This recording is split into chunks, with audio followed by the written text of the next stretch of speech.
case looks like a human smuggling and not a human trafficking case. From our perspective, if the facts bear out, that's just a technical difference because it would be a gross and egregious violation of his ethics.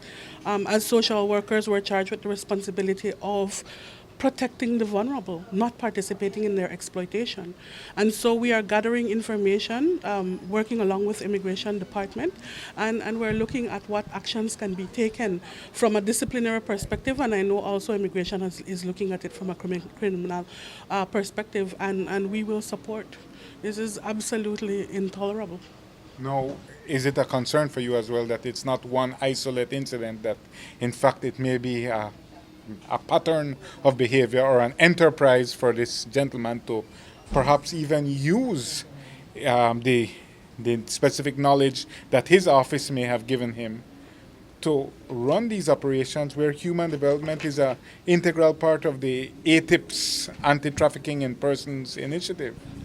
That is a concern, and it's something that we are looking into in terms of looking beyond just this one case to see if we can work with the police to get even more information on how these things happen, etc. We're looking at cases and what have you to see if there are any signs, because it is a concern.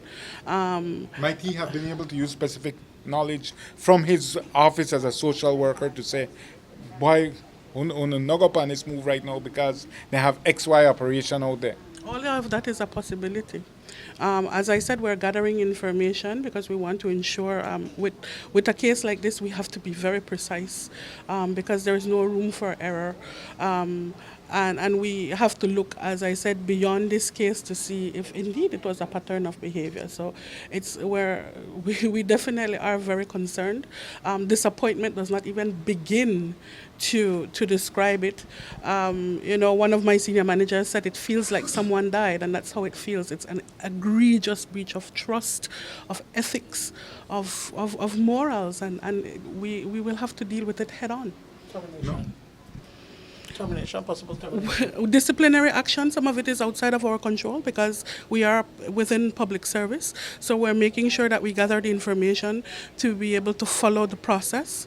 As I said, we have to be very precise. There can be no technicalities here. He is not one of the human trafficking social workers. For the same reason, these things are kept close to the vest. And we will look at it in its entirety to see what it means insofar as the implications. One of the things that we have to agree, and this is worldwide, this is not only in Belize, that there is complicity among officials, and when you find it, you have to deal with it head on, and that is what we intend to do. We intend to brook no quarter.